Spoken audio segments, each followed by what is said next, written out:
Welcome to my channel Daily Bulletin News. Off Rolf's latest breakthrough, Kristen presents Xander with a solution, for a price. In the square, Holly tearfully tells Tate that he and Sophia deserve each other and storms away.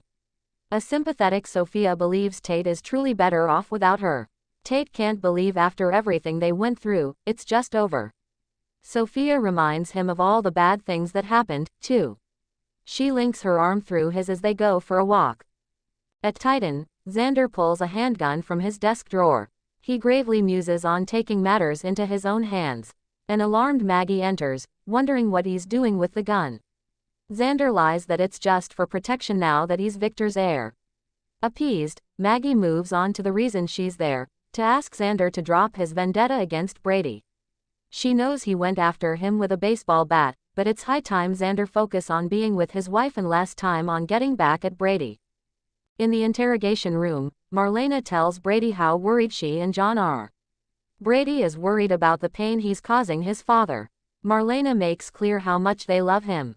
"We will be here for you, now and always." Without getting into specifics, Brady tells her Kristen offered to do what it takes to get him out there, but he told her to stand down. Marlena hopes she listened because Kristen usually makes things worse. After sneaking into the DeMera mansion, Rolf asks Kristen what happened to the tunnels. "It's like a bomb went off down there. Since he's a fugitive, she wonders why he's returned." He reminds her she asked him to develop scientific innovations that would cement her place at DeMera. He's had a breakthrough that will make her and the board members very rich. Though intrigued, she wants to put that on the back burner until Brady is free. Eric finds Holly crying on the bench outside the pub. She literally can't with him right now, but he tells her he loves her and is there for her. She doesn't think he or Nicole care. Her mother isn't even there to see her. Eric again explains that Jude is sick and can't get on a plane. He suggests Holly visit her mother instead. Holly grows irate over the suggestion. Eric urges her to give Nicole a chance to explain why she lied about Daniel's death. On the park bench, a venting Tate can't believe Holly hit Sophia. Sophia flashes back to taunting Holly about sex with Tate, which prompted the slap. However, Sophia tells Tate that Holly really slapped her because she admitted she has feelings for him. Tate awkwardly averts his eyes as she reminds him of her unabashed flirting. She backed off, though, opting for self-respect, but she wanted to be honest about her feelings so as not to be deceptive like Holly.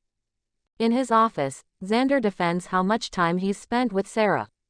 Maggie knows, but she's talking about his emotional support. He's been focusing all his energy on Brady. Xander doesn't know how to help Sarah. He hears her cry when she thinks he's not around. He can't help her regain the use of her legs, but he can help her get justice. With Brady in jail, Maggie suggests it's time to let it go for both his and Sarah's sake.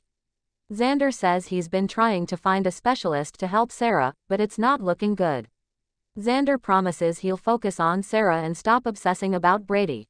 At the station, Marlena brings up Kristen's lingering love for Brady, and asks about his feelings. He says it's like an addiction, but he can't go cold turkey because of Rachel. His feelings are a moot point anyway since he's about to go to prison. When Marlena suggests that's not a foregone conclusion, Brady adamantly states he needs to take responsibility for Sarah's paralysis. Marlena hopes in time he can make peace with what he did. She again tells him she and John are there for him. Brady wishes his father would accept his fate. Marlena declares that John can't do that, and neither could Brady if it were Tate. Brady tells Marlena Tate and Holly fought over him. He had reservations about them being together, but now that they are, he'd hate to be the reason they don't work out. In the park, Tate thanks Sophia for being honest with him and is glad Holly's slap didn't leave a mark. She is, too, since she wasn't looking forward to explaining to her nosy parents. Tate actually misses his parents being all up in his business. She offers hers if he ever needs a fix. He assures her they're still cool and is glad her feelings are out in the open. He doesn't want her to feel like she has to hold back with him. In that case, she kisses him. At the mansion, Rolf tells Kristen he came up with a new serum that can regenerate a failed organ or regrow dying tissue. Just about any damage to the body can be reversed. Kristen asks about a spinal cord injury, specifically Sarah's. Rolf would have to look at her chart, but he believes it is possible. He assumes she has an ulterior motive, but Kristen warns if he wants his lab and funding and glory, he'll leave it alone. Outside the pub, Eric tells Holly that Nicole needs her and misses her. She doesn't have to go for very long. Wiping tears, Holly agrees to go to Paris. It's not like there's anything keeping her in Salem anyway. In the park, Tate breaks away from the kiss. He's not ready to move on yet. Sophia profusely apologizes, but he assures her she didn't screw things up. As he leaves, a smirk spreads across Sophia's face. Kristen comes to Xander's office. Off his obvious disdain, Kristen suggests he change his tone. She fills him in on how Rolf's formula could help Sarah walk again. Once it's fine-tuned, it's all Xander's. All she'll ask in return is a tiny favor: make sure Brady goes free. Stay tuned and subscribe the channel.